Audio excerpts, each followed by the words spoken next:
नमस्कार, मैं Durgesh Kaur Bhati, faculty mathematics teacher in government senior secondary school लाठी पोखरण। अब तक हम त्रिकोणमितीय सूत्र याद कर चुके हैं। आज हम याद करते हैं सारणी बनाना। हालांकि हम सीख चुके हैं, पिछले कई ट्रिक से आपने भी पढ़ी होगी, 9th में भी सीखी है। आज 10th में एक जो फॉर्मल वे है उससे तो सीखेंगे ही, साथ में हम दूसरा जो ट्रिक वे से इसके कैसे मान ज्ञात करते हैं वो भी इसके साथ सीखेंगे। हमने इस तरफ लिखे थीटा के मान 0 डिग्री, 30 डिग्री, 45, 60 और 90, और इस तरफ थीटा की value sine theta, cos theta, tan theta, cot, sec और कोसेक। अब पहली रो का जो मान हम बनाते हैं उसमें हम देखते हैं कि ये जो वैल्यू है इसको हम सभी को इस तरीके से वर्गमूल के अंदर लिखते हैं। तो पहले 0 से स्टार्ट करते हैं। 0, 1, 2, 3 और 4। जिस नंबर 4 पे ये वैल्यू ख़त्म होती है वहीं से हम वापस से स्टार्ट करते हैं और इस 4 का ही हम सब जगह भाग देंगे।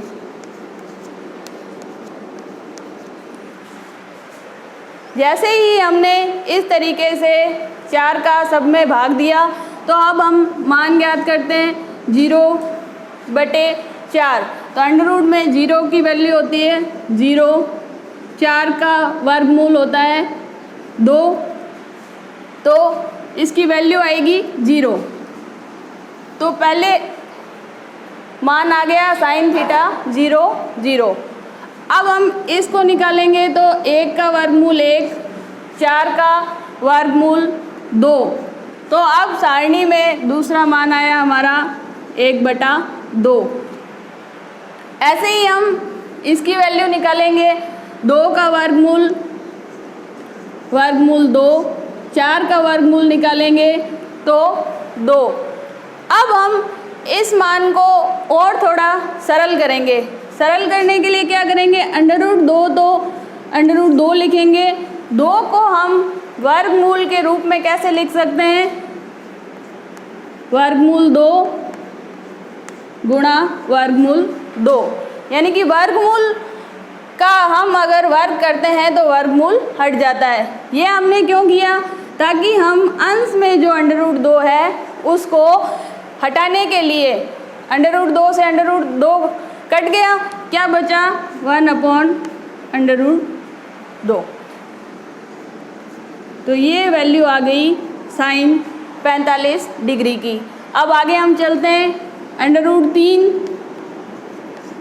3 का मान वर्गमूल 3 ही लिखा हमने, वर्गमूल 3।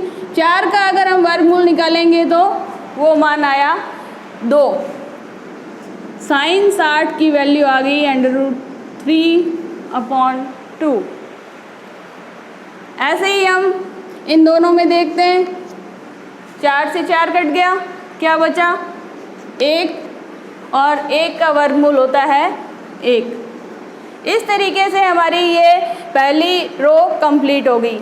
इस पहली रो से ही हम ये पूरी सारणी तैयार कर लेते हैं। कैसे, अब जहाँ साइन 90 की वैल्यू ख़त्म हुई वहीं से ही हम कॉस की वैल्यू स्टार्ट करेंगे। 1, 1, √3/2, 1/√2, 1/2 और 0। ये वैल्यू आई हमारे पास कॉस थीटा की। अब मान आता है टेन थीटा का। तो हमने त्रिकोणमितीय अनुपात में टेन थीटा की वैल्यू पढ़ी थी साइन थीटा बटे कॉस थीटा। तो साइन की वैल्यू है 0, कॉस की है 1। 0/1 क्या आया 0, तो इसकी वैल्यू आ गई 0। ऐसे ही हम 30 डिग्री में मान निकालेंगे तो साइन का मान 1/2, कॉस का मान √3/2।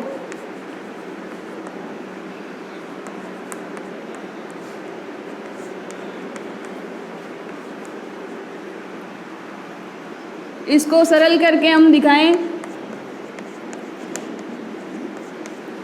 तो 1/√3। इसी प्रकार बाकी की वैल्यू हम सॉल्व करेंगे। इसमें साइन बटे कॉस करेंगे तो 1, इसमें हम इसको इससे डिवाइड करेंगे तो हमारे बचेगा √3। अब ये वैल्यू आती है tan 90 की।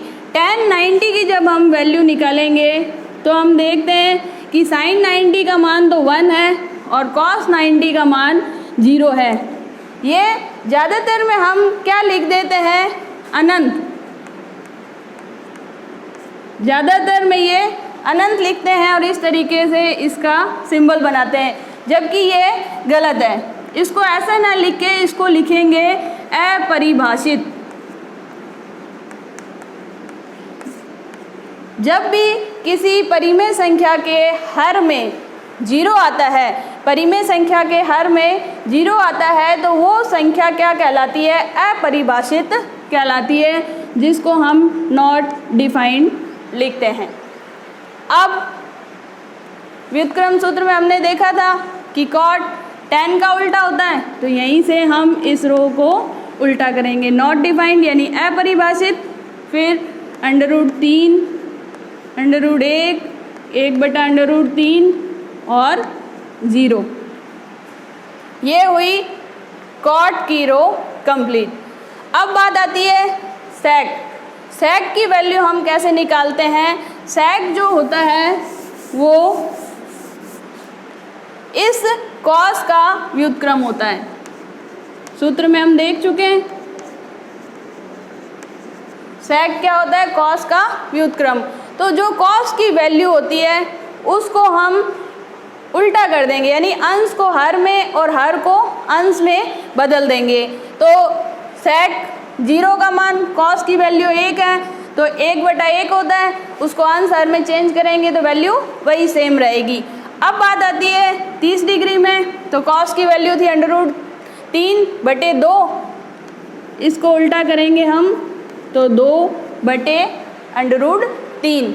ऐसे ही 45 डिग्री में मान निकालेंगे तो वो है 1/√2, इसको अंश को हर में और हर को अंश में चेंज करेंगे तो √2/1, जिसे हम √2 ही लिख सकते हैं।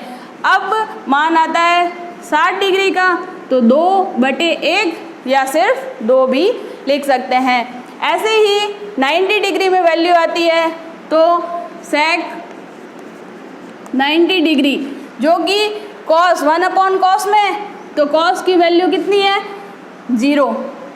cos की वैल्यू 90 में कितनी लिखी हमने, जैसे ये 90 है, ये cos की 0। cos में 0 आते ही ये क्या हो जाएगा, अपरिभाषित। अपरिभाषित है, इसको हम लिखेंगे नॉट डिफाइंड। तो इस तरीके से हमने sec 90 तक वैल्यू निकाल ली। sec 90 के बाद cosec, इसी के व्युत्क्रम से नॉट डिफाइंड 2/2, 2/3 एंड 1, इस तरीके से याद की। अभी तक हमने एक आदर्श तरीके से सारणी बनाना सीखा और अब इस आदर्श तरीके से सारणी बना के भी हम हल कर सकते हैं, लेकिन कंपटीशन एग्जाम में जहां हमें सारणी बनाने का टाइम नहीं मिलता और हम इससे भी ज़्यादा जल्दी तरीके से आंसर निकालने हैं, क्विक वे से हमारा आंसर आए, तो उसके लिए हम एक नई ट्रिक लेते हैं हाथ के तरीके से। हाथ से ये पूरी सारणी कैसे याद कर सकते हैं।